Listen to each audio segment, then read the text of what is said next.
Assalamualaikum warahmatullahi wabarakatuh.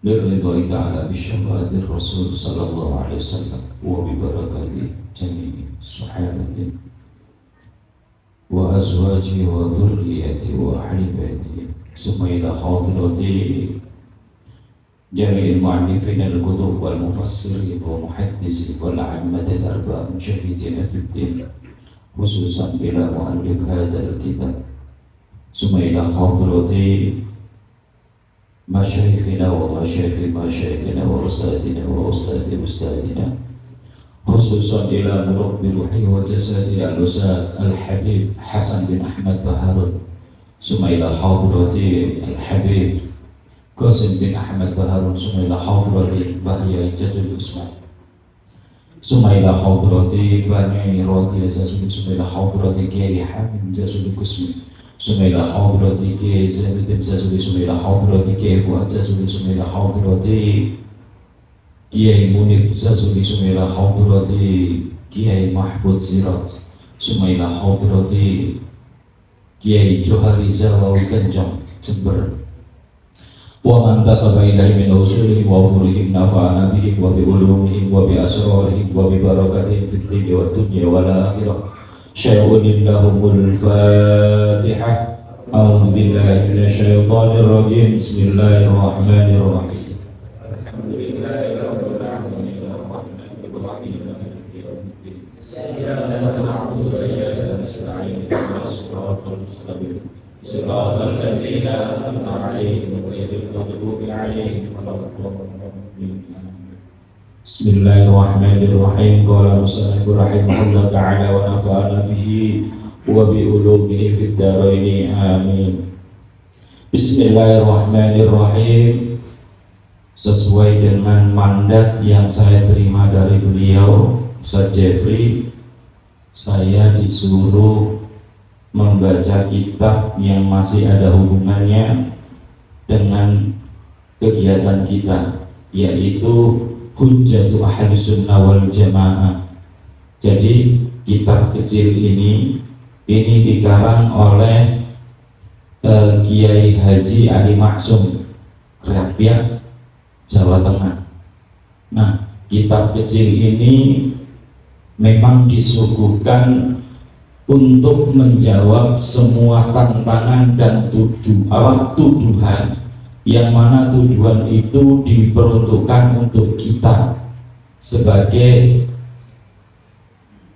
orang-orang Nahdiyin, yang mana amalan kita selalu dituduh sebagai bid'ah, amalan kita dituduh sebagai perkara yang menyimpang, dan amalan kita dikatakan tidak punya dasar dan dalil. Nah, kitab ini hadir untuk menjawab semua itu. Jadi kita tidak perlu ragu lagi. Sesuai yang diterangkan tadi, ikut ulama. Kita punya dasar semua yang kita lakukan, mulai dari sholawatan, tahlilan, tingkepan, apalagi semua itu, manhaj juga, semua itu kita punya dasar. Nah, kitab ini yang akan kita pelajari nanti atau kita pegang untuk menjawab semua tuduhan itu. Bismillahirrahmanirrahim. Al-misalul awwal jawazu hibati sawabil qiraati was-sadaqati lil mayyit. Pembahasan yang pertama, jawazul hibah, yaitu diperbolehkannya menghadiahkan atau menghibahkan sawabil qiraah, bacaan atau hadiah, ganjaran itu apa? Pahala kiroah. Nah, kiroah ini bebas ya. Kalau kita sering, yang kita lakukan itu adalah yasin, atau lebih lengkapnya adalah tahlil. Jadi di sana ada sholawat, ada istighfar, ada zikir, bahkan yasinan juga ya. Wasodakoti lil mayit, dan sodako lil mayiti atas nama mayit. Nah, ini pembahasan yang pertama. Kemudian disusul wa wusuli sawabil qiraati, dan sampainya pahala bacaan tersebut, bukan hanya bacaan saja. Wa a'malil birri lil mayit, dan semua jenis perbuatan baik. Nah, jadi contohnya sekarang, kalau jenengan berangkat dari rumah untuk menghadiri majelis taklim seperti ini, kita niatkan aja. Karena menghadiri majelis itu termasuk min a'malil birri, dari perbuatan baik. Kita niatkan dari rumah, ya Allah, saya datang ke majelis taklim untuk belajar lillahi ta'ala. Kalau memang ada pahalanya, saya berikan kepada kedua orang tua saya. Niatkan seperti itu, insya Allah itu akan sampai. Wa huwa min wasailil furu'il khilafiyah. Nah, sang Kiai Musonef atau pengarang ini mengatakan pertama itu bahwasanya yang harus kita ketahui ini adalah min masailil furu'iyah. Ini perkara yang cabang, bukan perkara yang pokok. Jadi pesan beliau, fala yajuzu bisa'nihi isyaratil fitan. Hendaknya kita tidak usah saling memfitnah atau menimbulkan fitnah. Wal jidal, juga tidak perlu kita jidal, itu apa? Berdebat, tidak perlu kita debatkan. Wal ingkar alal qaili wal amil, terhadap orang yang mengamalkan. Jadi, nah kalau kita sih orang yang mengamalkan ya. Wala alal mukhalif. Jadi pesan beliau, tidak perlulah kita berdebat, tidak perlulah kita mengingkari baik orang yang pro ataupun yang kontra. Yang mau tahlilan ya silahkan, yang enggak ya diam. Tidak usahlah menuduh-nuduh bahwasanya tahlilan adalah sesat. Wala yang bagi ayyaqa'a bainahuma ma la yang bagi wuquhu baina akhwaini muslimaini. Ini pesan beliau. Jadi tidak sepantasnya, tidak seyogianya, tidak seharusnya sesuatu yang tidak terjadi itu terjadi di sana. Dalam artian tidak seharusnya lah kita bertengkar, tidak seharusnya lah kita bertikai dalam hal furu'iyah dan khilafiyah. Ini pesan beliau. Jadi yang mau tahlil seperti kita, enjoy aja, karena kita punya dalil. Wala in kana lil mani mustanadun fa inna li ghairihi mustanadun. Kenapa kita tidak harus berdebat? Kenapa kita tidak harus terjadi perselisihan? Karena orang yang ingkar itu juga punya dalil, kita yang melakukan juga punya dalil. Kita sama-sama punya dalil. Kalau memang dia melawan, ya baru kita kasih ini loh, dalil kita ini loh, tapi tidak perlu harus motor. Bapak Qala Ibnu Taimiyah, bahkan sang kiai ini itu menukil perkataannya Syekh Ibnu Taimiyah. Syekh Ibnu Taimiyah itu adalah pelopor ideologi Wahabiyah yang tadi disinggung orang-orang Wahabi. Nah, ideologinya salah satunya itu adalah pendapatnya Syekh Ibnu Taimiyah. Bahkan beliau Syekh Ibnu Taimiyah sendiri mengatakan anna lil mayyita yantabi'u bil qira'atil Qur'an. Bahkan beliau itu punya statement annal mayyita, sesungguhnya mayit itu bisa menarik manfaat atau mengambil manfaat bi qira'atil Qur'an. Jadi apa yang kita baca itu bisa bermanfaat untuk mayit. Ini pendapatnya Ibnu Taimiyah.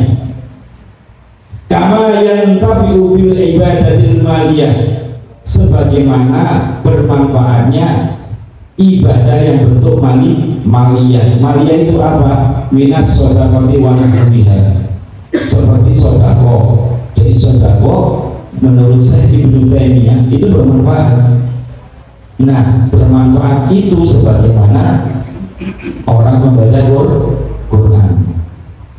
Wa qala Ibnu Qayyim, dan Syekh Ibnu Qayyim ini juga sama ya, dari aliran sebelah, juga mengatakan fi kitabir ruh, dalam kitab ruh, ada nama kitab karangan beliau namanya Ar-Ruh. Dia berkata, afdalu ma yuhda ilal mayyiti as-sadaqatu, paling utamanya perkara yang dihadiahkan kepada mayit itu adalah as-sadaqah. As-sadaqah pertama itu adalah sedekah, wal istighfar, wad du'a lahu, wal hajju anhu.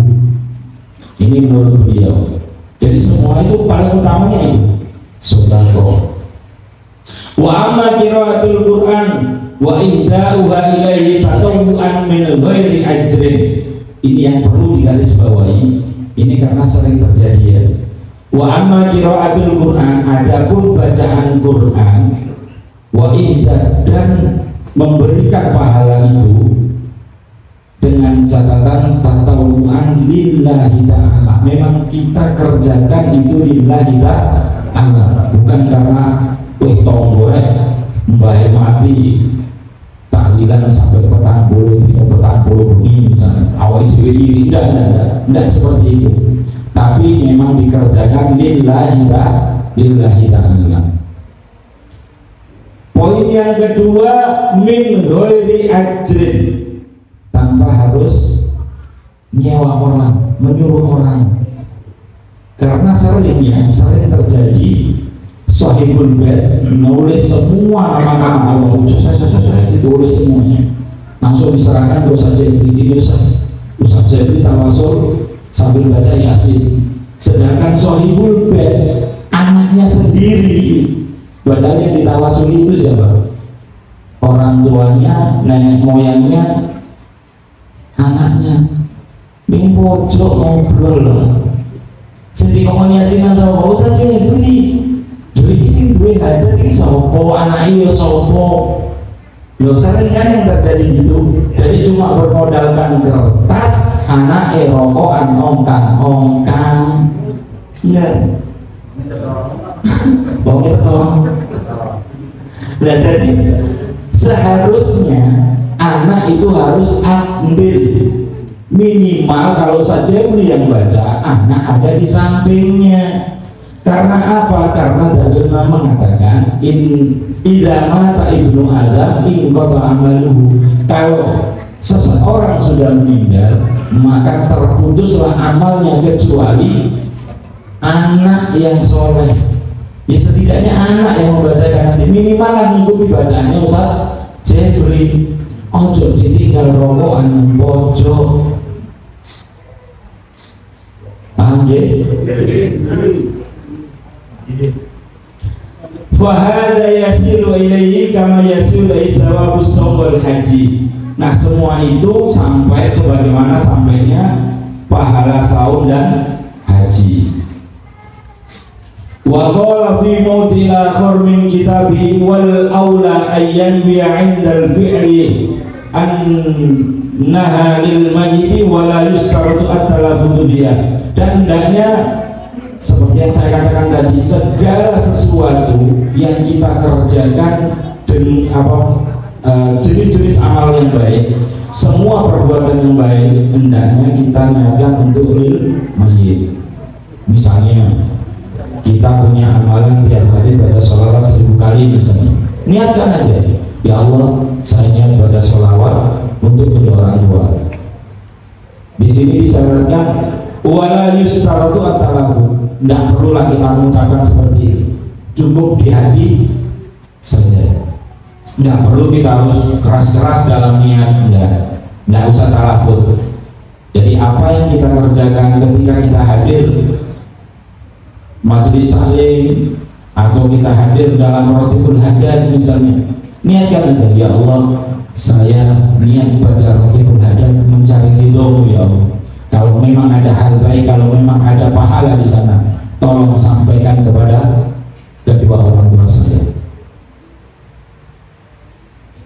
Dzalika maqalahu Ibnu Taimiyah wa Ibnu Qayyim. Nah, itu yang dikatakan Ibnu Taimiyah dan Ibnu Qayyim. Nah, kalau anuma al-alam as-Hanain Muhammad Makhluf Mufti Diyar Misra. Naqalahu anhuma al-alama as-Hasanain Muhammad Makhluf.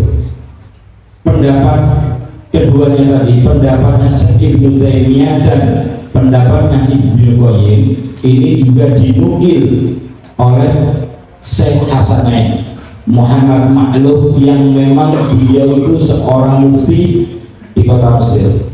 Summa qala wa dhahaba Hanafiyah ila anna kulla man ata bi ibadatin sawa'un kana sadaqatan aw qira'atan Qur'an aw ghairu dzalika min anwa'il birri lahu ja'alu sawabiha li ghairi wa yasilu sawabu ilaihi. Bahkan beliau menegaskan semua jenis ibadah baik itu yang sunnah ataupun yang wajib hendaknya itu pahalanya dijadikan atau diberikan kepada leluhur atau orang tua, atau kalau di sini bahasanya mayit lah gitu. Ziyadatun minal faqir. Kemudian ini ada tambahan dari Syekh Ahmad As-Subki Masyhudi warwa Imamul Muhib Tabrani yasidul mayyit kullu ibadatin tab'adu anhu wajibatan mu'amandubatan. Bahkan beliau meriwayatkan dari Imam Muhib Tabrani mengatakan bahwasanya segala sesuatu yang dikerjakan itu pahalanya sampai. Nah, ini pendapat dari kaum seberang, belum lagi pendapat dari ulama-ulama kita sendiri. Dari ulama seberang saja sudah mendukung bahwasanya tahlilan itu punya dasar yang kuat, apalagi dari ulama-ulama kita yang tabarok seperti Syekh Nawawi Al-Bantani, kemudian Imam Nawawi sendiri dalam Al-Adhkarnya itu banyak pendapat beliau dan lain sebagainya. Jadi kita tidak perlu menggubris ataupun menanggapi ocehan-ocehan kaum sebelah. Nah, betul. Ya kalau memang perlu dibantah ya dibantah, tapi tidak perlu berdebat. Fa'idatun ilahuna wallahu a'lam bissawab.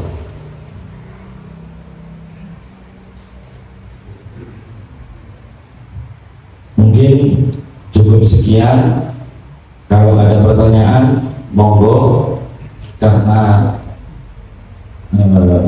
sang ketua siap untuk menjawab ataupun mengurai semua yang ada di undang-undang jenengan. Monggo yang mau bertanya, ibu-ibu ataupun bapak-bapak, monggo.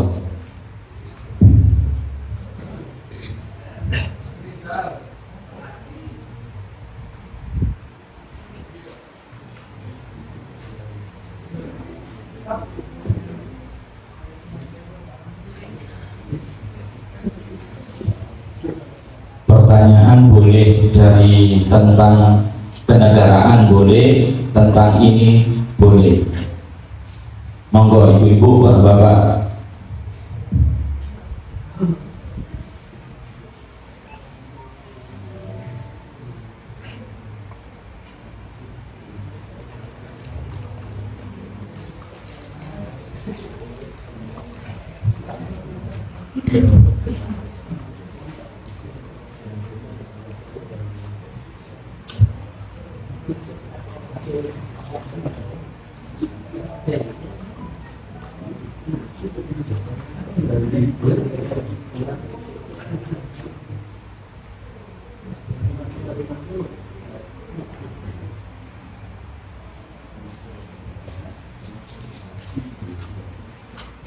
Monggo dirasa Bapak Ketua, ini pertanyaannya.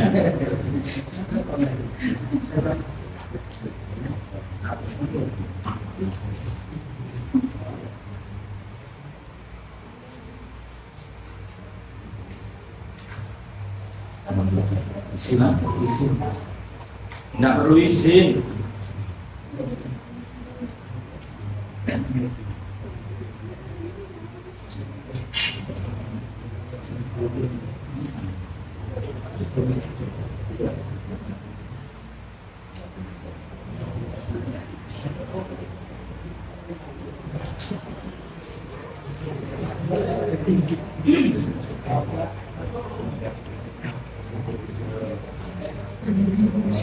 Monggo Pak Ridho. Anu dia.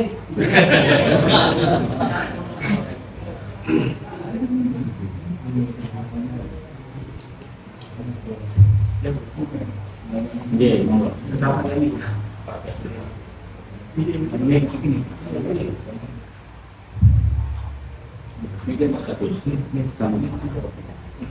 Assalamualaikum warahmatullahi wabarakatuh. Terima kasih saya sampaikan kepada Pak Ustadz Pak Ulum, Pak Ustadz Jeffrey dan Pak Ustadz Nur Hidayat atas waktunya. Terima kasih juga saya ucapkan alhamdulillah pada malam ini saya dapat undangan untuk hadir di pengajian Aswaja Nusantara. Saya Pak Kartono dari GMG Sangren,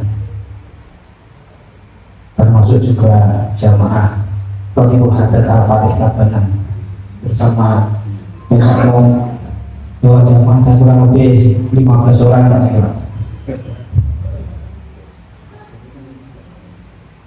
Yang saya tanyakan, yang disampaikan Pak Ustadz Ulum tadi terkait dengan Sofibul Bed atau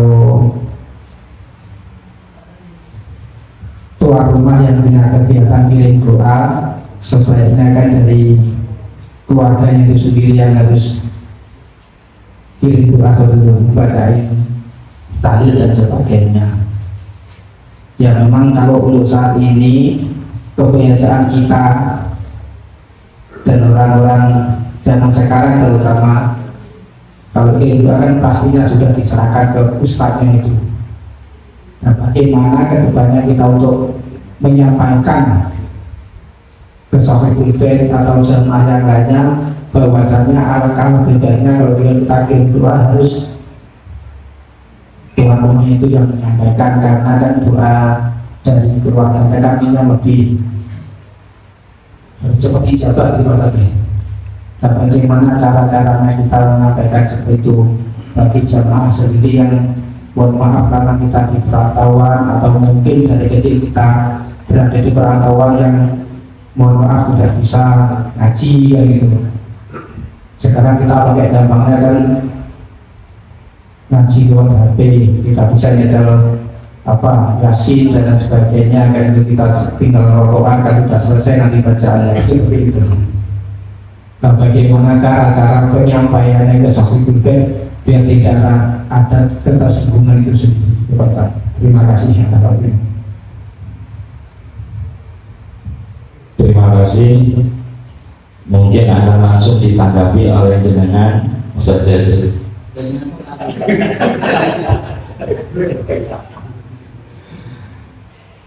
Jadi memang kita itu harus apa ya, nggak boleh saklek ya, kita nggak boleh saklek, tetap kita kedepankan akhlak etika, kita ajak pelan-pelan karena memang masyarakat kita itu adalah masyarakat majemuk dari latar belakang yang berbeda-beda.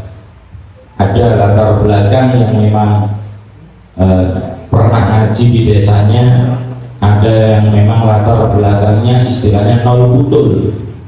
Nah itu ya tugas dari ketua MT masing-masing. Jadi bagaimana cara dia untuk mengajak supaya si Sofibul Bed itu untuk ikut andil membaca di sana. Tidak kok harus setor nama kemudian diem, enggak. Wah, kalau memang nggak bisa baca Yasin, ya minimal istighfar dan sholawat dia baca. istighfar dan sholawat saya yakin pasti dia juga hafal. Nah, setidaknya kita ajar, kita kasih apa ya? Yang paling utama itu adalah etika dulu. Cara mengajar kita harus kita kedepankan etika. Ini nek rancang budak-budak ya mencak-mencak sebegede apa meneh wong sing ora iso ngaji. Ya, jadi kalau memang dia tidak bisa ngaji ya kita ajar, minimal dia baca sholawat. Yang penting di sana itu adalah etikanya terlebih dahulu. Nah, mungkin saja ada yang mau nambah.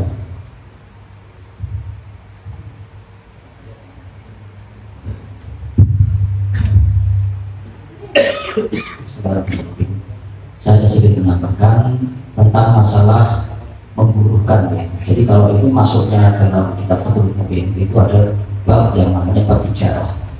Ijarah itu menyewa seseorang yang seseorang itu memang memiliki keahlian dan kita menggunakan jasa beliau itu. Nah, di sini termasuk juga memburukan orang untuk membaca Al-Quran, zikir dan lain sebagainya, itu boleh ijarah. Dengan catatan memang harus sesuai dengan persyaratan yang ada dalam ijarah tersebut. Akadnya harus jelas sebagai disewa dan seterusnya. Nah, ini boleh. Kalau memang umpamanya kasih tahlil malas, panjang, atau mungkin tidak bisa sama sekali, tapi dia tahu bahwa ada akidah, ada kaidah bahwa ketika orang membaca Al-Quran yang pahalanya itu sudah diberikan kepada mayit itu nyampe dan bisa membantu mayit di alam kubur, maka kemudian dia berinisiatif untuk menyewa seseorang membacakan yasin tahlil dan sebagainya membaca Al-Quran, itu bisa nyampe. Itu ijarah tersebut sah. Menyewa seseorang untuk dibuka itu sah. Itu yang pertama. Kemudian yang kedua, setelah kita menggunakan seseorang untuk membaca Al-Quran dan lain sebagainya, yang kemudian disedekahkan kepada mayit atau dihibahkan kepada mayit, ada yang namanya aturan di dalam kita itu memberikan pahala. Kalau seperti ini dalam Fathul Mu'in dijelaskan bulughah atau sia-sia kalau hanya kita menyebutkan seperti ini, saya hadiahkan bacaan Al-Quran ini kepada mayit si fulan namanya, atau saya hadiahkan pahala bacaan Al-Quran ini kepada mayit, pada bapak saya, kepada fulan dan lain sebagainya. Itu bulughah, sia-sia. Karena secara mutlak yang bisa memindahkan pahala satu ke yang lain itu hanya Allah. Dari sini seolah kita yang mengatur sendiri bahwa ini diterima ada pahalanya, kemudian pahalanya saya berikan kepada A, B, C. Nah, itu menurut kalau dalam Fathul Mu'in dijelaskan seperti itu. Oleh karenanya etikanya harus jelas dan detail. Jadi ada kalimat ya Allah, ya Allah, saya sampaikan pahala ini, bacaan ini kepada orang tua saya. Nah, kalau panjangnya Allahumma ausil tawaban ma qara'na minal Qur'an wal istighfar wa sholawat wa tahlil wa ghairiha wa minas shadaqah ila, baru sebutkan ila fulan bin fulan. Ya Allah, saya sampaikan pahala apa yang saya baca ini dari Al-Quran kepada A, B, C. Nah, itu etika yang lengkap. Dari situ sangat penting sekali, sebab itu juga artinya kita betul-betul memperlihatkan bahwa andil yang sejatinya itu adalah Allah SWT, bukan kita. Yang berperan utama dalam masalah pahala itu adalah Allah. Sehingga kalau nggak ada Allahumma ya Allah, itu biasa. Ya, mungkin itu sedikit yang bisa saya tambahkan terkait masalah pahala tadi. Jadi untuk masalah ijarah atau ujroh, ongkos orang untuk baca Al-Quran, tahlil dan sebagainya, itu sah-sah saja. Sambal.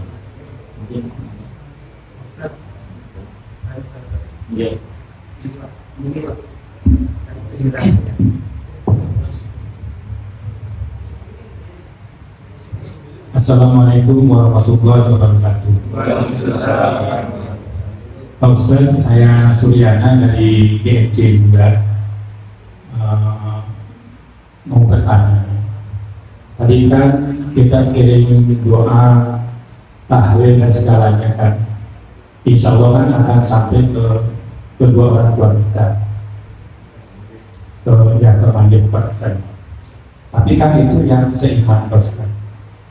Kalau saya orang tua saya Muslim, orang tua saya kan Hindu, apakah akan sampai Pak Ustaz?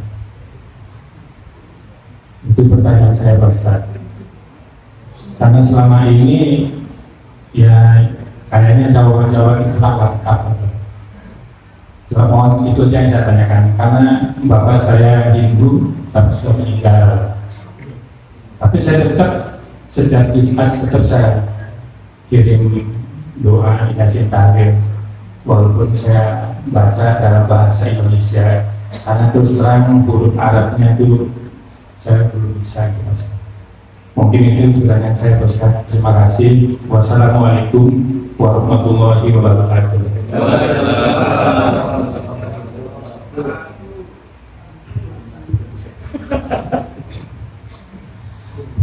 Bismillahirrahmanirrahim. Tanpa mengurangi rasa hormat saya, kalau di semua kitab itu mengatakan, maksudnya semua kitab yang saya baca ya, bukan semua kitab yang ada, karena yang saya baca paling cuma 2. Jadi untuk memintakan ampun orang yang tidak seiman itu memang tidak boleh. Jadi apa istilahnya ya, kalau beliau sudah meninggal memang putus dengan kita, dan itu kita pasrahkan aja, karena memang apa ya, kita memintakan ampun atau memintakan maghfirah itu tidak boleh kalau memang itu tidak seiman.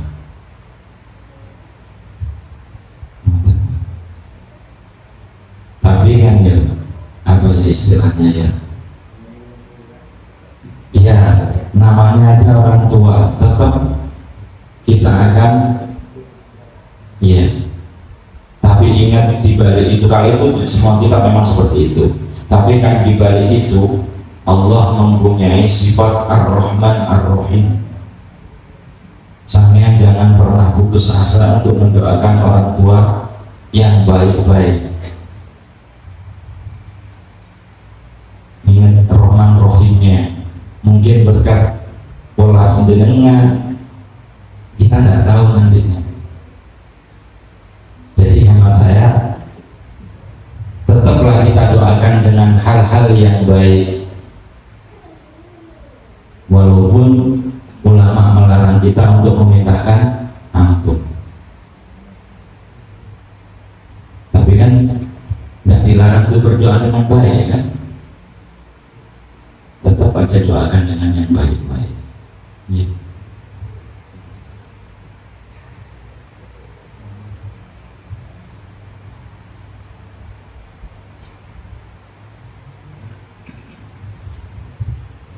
Ini saya bacakan saja ibarat atau takbir atau dalil dari yang sudah disampaikan oleh Ustaz Fathur tadi. Ini dari kitab Hasyiah Shawi juz 3 halaman 75. Maka Nabi walladzina amanu ayastaghfiru lil musyrikin. Tidak layak bagi seorang nabi dan orang-orang yang beriman untuk memohonkan ampun bagi orang-orang yang musyrik. Jadi secara paten memang seperti itu. Memang ada yang namanya etika dan tataran syariat, ada yang namanya tataran sosial dan kemasyarakatan. Mungkin secara tataran sosial dan kemasyarakatan kita nggak terima dan akhirnya untuk mendoakan tahlilan, tawasul dan seterusnya yang ditujukan kepada non muslim. Tapi sejatinya kalau kita kembali kepada dalil, maka ya kembali itu menurut sia-sia. Sementara kita tidak diperbolehkan untuk melakukan hal-hal yang sia-sia. Nanti saya jelaskan lagi ya, saya ulang lagi biar mantap. Maka Nabi walladzina amanu yastaghfiru lil musyrikin dzawil qurba dari korobah mimba timah tabayyana walau kamu uli kurba. Tidak layak bagi seorang nabi dan orang-orang beriman untuk memohonkan ampun kepada orang-orang musyrik setelah jelas bahwa mereka memang benar-benar musyrik. Walau kamu uli kurba lakum, walaupun mereka adalah kerabat mereka. Nah, ini dalil ya, ini dalil takdir sandaran. Adapun masalah nanti eksekusinya tergantung dan terserah panjenengan. Jadi panjenengan bertanya, ini jawabannya.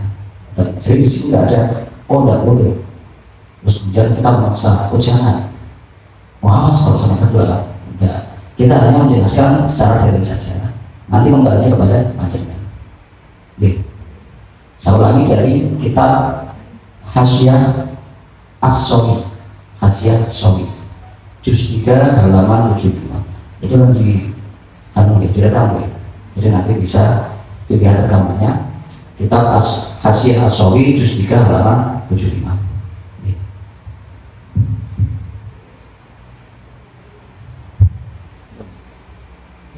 Untuk berbakti kedua orang tua ada 3. Ini yang pertama, doa anak yang soleh ini. Bagaimana doa anak yang soleh ini?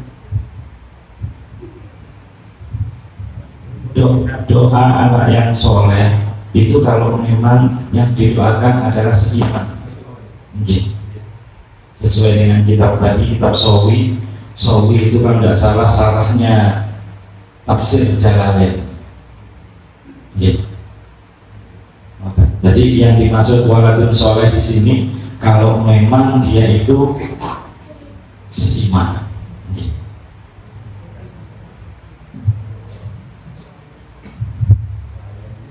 Sedangkan tapi kalau selagi beliau itu masih hidup, diperbolehkan berdoa untuk mendoakan kebaikan, suami hidayah dan seterusnya sebanyak-banyaknya, itu diperbolehkan. Tapi ada batasnya. Walaupun kemarin ajal, ketika ajal itu sudah menjemput, maka habis. Ketika sampai ajal ternyata tidak dapat hidayah dari Allah SWT, berarti memang itu sudah terlibat dari Allah. Berarti sudah habis waktu kita pun sudah untuk mendoakan, mentahli dan lain sebagainya. Oke.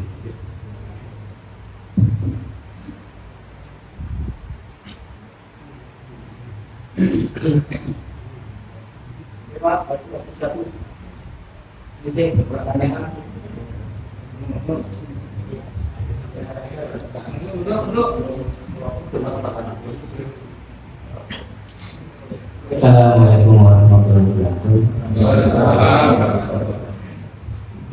Kami dari Jemaah Latul Adab Sembilan. Kami mau menanyakan, kadang-kadang yang bingung ada lagu saben malam Jumat kami kubur boleh mana. Kadang-kadang berpikir apakah benar ada kubur itu lagu. Dan juga kita pikir kenapa kok kita selalu Yasin Tahir setiap hari malam Jumat, bukankah kami janjinya kan semua baik gitu Pak. Assalamualaikum warahmatullahi wabarakatuh.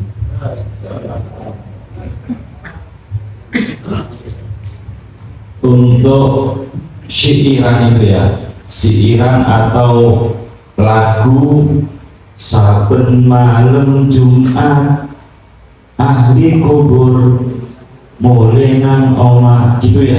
Saya tidak bisa nyanyi. Gini, saya tidak menyalahkan lagu itu.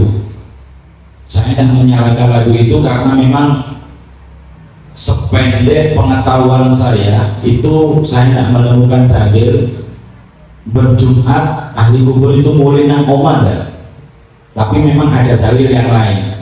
Nah, terlepas dari itu semua, saya tidak menyalahkan lagu itu, tapi yang menjadi titik dan poin dari lagu itu yang harus kita perhatikan. Poin lagu itu, kita dilarang untuk melupakan jasa orang tua atau orang terdahulu dari kita. Di situ dikatakan dia minta bacaan Quran, kalau tidak dibacakan dia berbes mili katanya. Nah, itu kita sebagai anak jangan pernah lupa untuk berdoa minimal. Kalau mau ya tahlil, yasin, itu kalau mau. Jadi poin-poinnya di sana yang harus kita pegang, bahwasanya lagu itu memberi edukasi, memberi pendidikan kepada kita untuk tidak lupa kepada leluhur kita. Itu aja. Kemudian kenapa yang dipilih kok hari Jumat, kenapa enggak yang lainnya? Karena hari Jumat itu adalah penghulu semua hari, pemimpin semua hari. Hari yang paling baik, pemimpin para hari itu adalah hari Jumat. Makanya dipilihnya hari Jumat. Nek sampean kober Senin, Selasa, Rabu, Kamis, Jumat, Sabtu, Ahad, tidak masalah.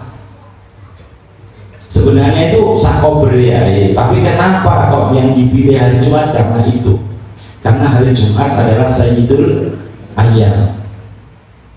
Tutu ayam bete, mau ayam bete mas. Sayyidul Ayam, ayam itu jamak dari yaum. Jadi apa? Paling baiknya hari itu hari Jumat, makanya dipilih hari Jumat. Nah, terkait tentang dalil ahli kubur mulai nang umah, mungkin Ustaz Jeffrey bisa menjabarkan.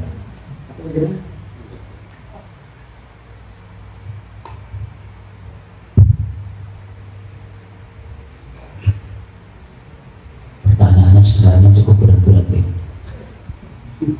Dalam kitab Jawaharatul Tauhid itu orang-orang yang di alam kubur, maksudnya ruh yang ada di alam kubur itu dibagi menjadi beberapa kondisi.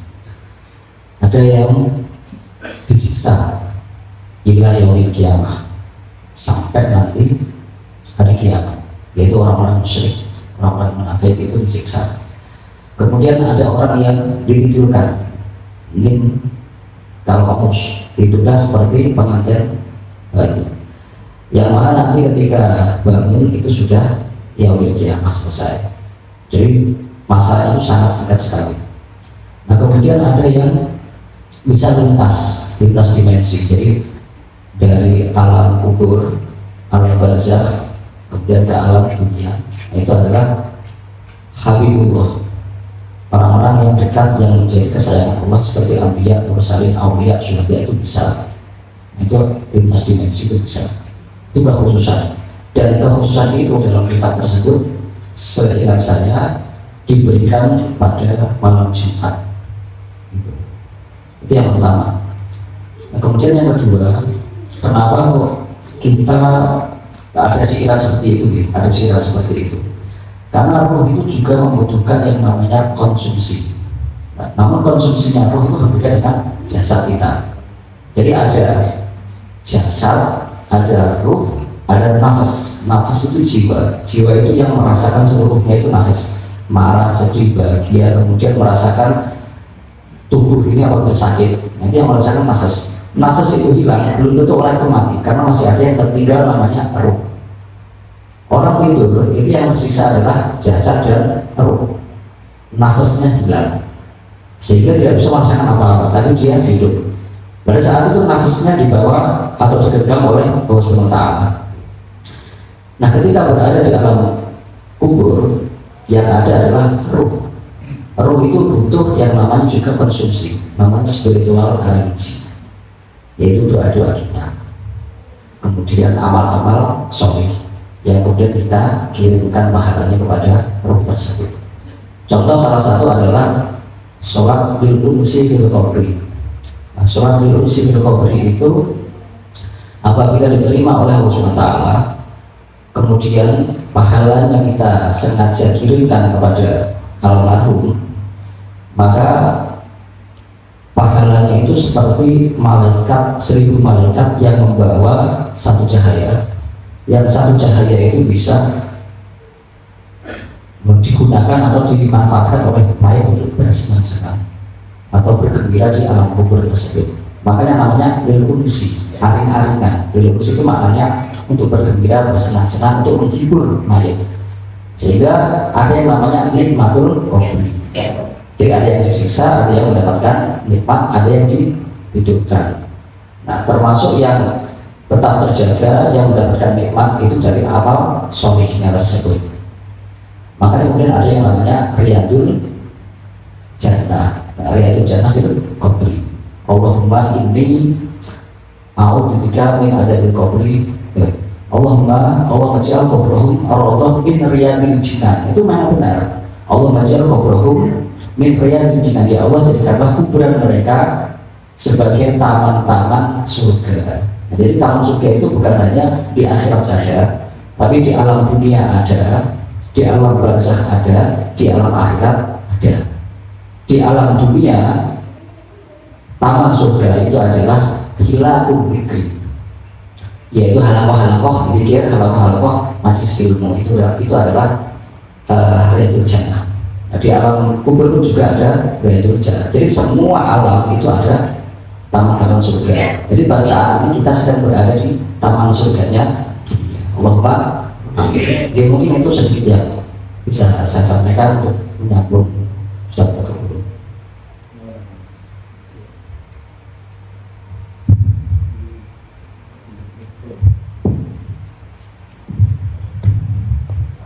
Bismillahirrahmanirrahim. Assalamualaikum warahmatullahi wabarakatuh.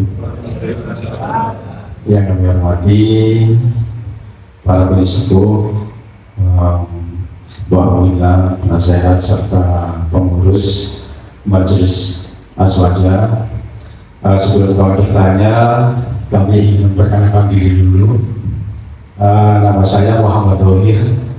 Kami anggota baru. Alhamdulillah 2 kali hari Jumat saya sudah mengikuti kajian, dan ini baru pertama kali di hari Minggu.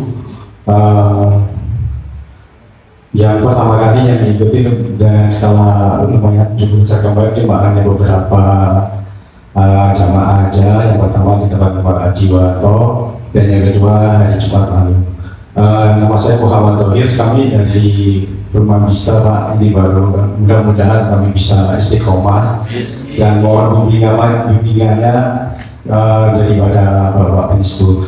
Nah, pertanyaan kami melanjutkan dari pertanyaan sebelumnya yang menyangkut biasanya tradisi di Jawa itu setiap hari setiap malam Jumat lagi itu kan kebanyakan ada orang Jawa itu namanya sesajen, ya, semacam kopi dan lain sebagainya. Menyambung dari pertanyaan yang barusan tadi itu hanya satu aja, hukumnya seperti apa Pak? Mohon penjelasannya. Terima kasih. Jazakumullah khairan. Wassalamualaikum warahmatullahi wabarakatuh.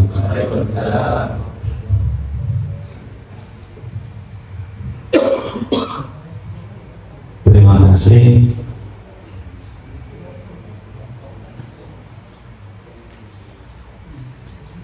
Saya tambahin dulu dari soal Pak Ridho tadi ya.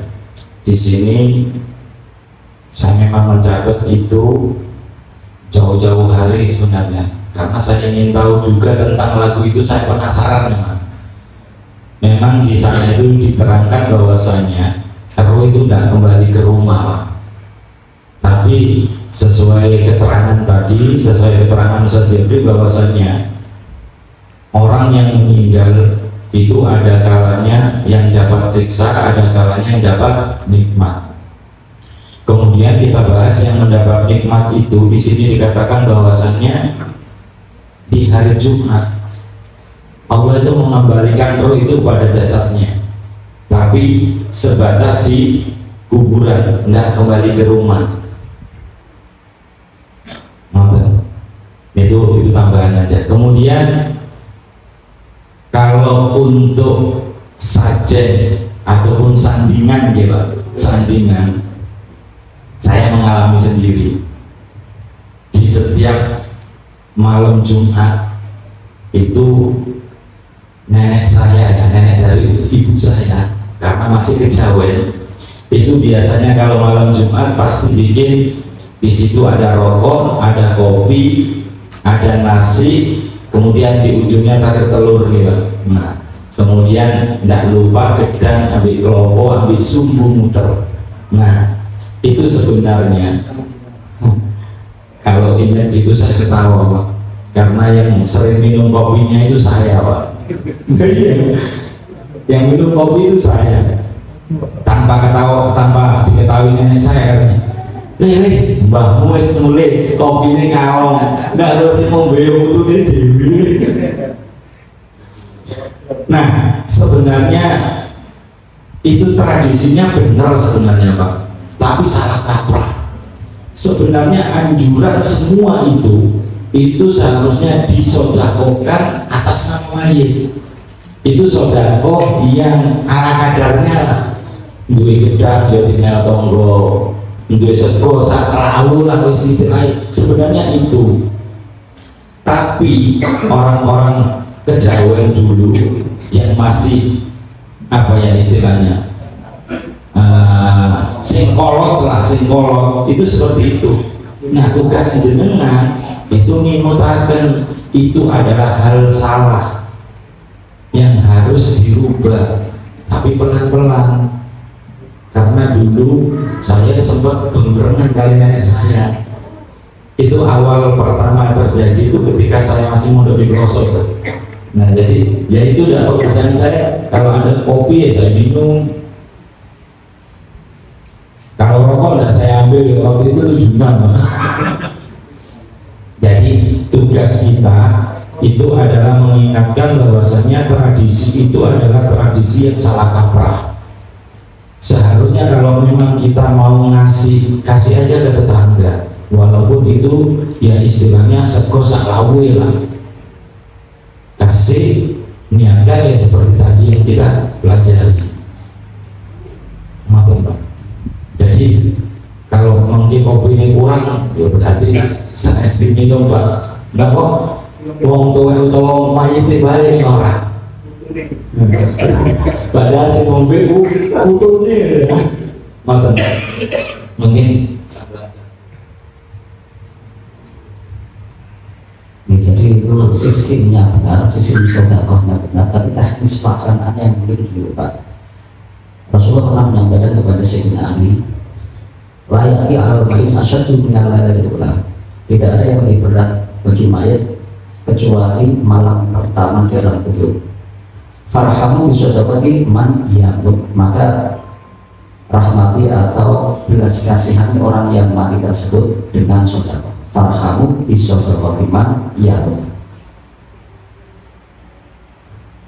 Kenapa kok kita harus bersedekah atas nama mayit? Sebagaimana yang di awal tadi disampaikan bahwa alam kubur pertama kali, transisi dari alam dunia ke alam kubur, hari pertama itu yang paling berat. Kenapa? Sebab pertama, alam kubur itu alam yang sangat berat. Alam kubur itu berbeda dengan kuburan ya Pak. Kalau kuburan itu masih dunia, kalau alam kubur itu lain berbeda, gelap sekali. Sebagaimana sabda Rasulullah, wal qabru dzulmatun, kuburan itu sangat gelap. Wasiratulahu la ilaha illallah Muhammadur Rasulullah, penerangnya itu adalah kalimat la ilaha illallah. Jadi orang-orang yang beramal soleh, beriman ya, karena amal soleh itu harus dibalut dengan keimanan. Amal soleh itu tidak ada gunanya kalau tidak dibalut dengan keimanan. Dia tidak akan bisa kalau barzah, kalau akhirat tidak bisa sampai kepada Allah kalau tidak dibalut dengan keimanan. Yakin bahwa Allah adalah Tuhan kita, Muhammad adalah utusan Allah. Maka setelah itu kita beramal soleh, maka amal solehnya akan kekal, akan langgeng. Nah, malam pertama di alam kubur itu paling berat karena yang pertama gelap, kedua datangnya Munkar dan Nakir yang mengejutkan, kemudian yang ketiga di situ adalah alam yang sangat berbeda dengan alam dunia. Makanya di hari-hari pertama kita sangat dianjurkan untuk bersedekah. Itu makanya kemudian mbah-mbah kita itu naruh seperti itu. Tujuannya bukan untuk diletakkan, karena agama kita Islam bukan agama Konghucu. Dan di situ ada apa namanya Pak, yang kayak lidi itu. Nah, dupa-dupa dan makanan sembarangan dan lain sebagainya, yang itu kemudian biar dimakan mayat. Nah, yang makan tetap orang yang itu, tapi atas nama kita adanya sedekah tersebut. Terima kasih.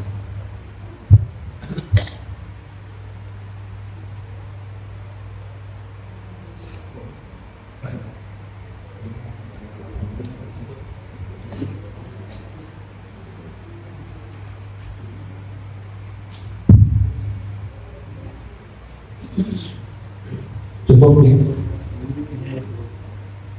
Kemudian tadi kajian-kajian yang telah disampaikan tentang kajian kedua dan yang kedua kajian sifat yang disampaikan oleh Ustaz Abdul Belum dan Ustaz Ahmad.